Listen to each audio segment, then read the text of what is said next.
আমরা সবাই একসাথে নামাজ পড়েছি, আমরা টিম মেম্বার যারা আছি। নামাজ শেষে আমরা ব্রেকফাস্ট করলাম, করার পরে আমরা ট্রেনিংয়ে আসলাম আর কি মাঠে আজকে ঈদের দিনে।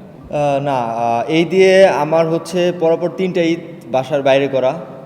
তো এটা আসলে টাফ। তারপরেও দেশের হয়ে আমরা প্রতিনিধিত্ব করছি।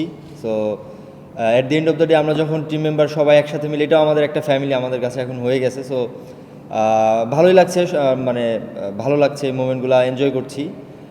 আর যেহেতু আমাদের নেক্সট ম্যাচ খুব সামনেই, সো আমরা খুব ভালোভাবে প্রিপারেশন নেওয়ার ট্রাই করতেছি। ইনশাল্লাহ আমরা খুব এক্সাইটেড, কারণ আমাদের নতুন একটা এক্সপিরিয়েন্স হবে। সো আমরা চাইবো যেন ওই ম্যাচটা আমরা জিততে পারি।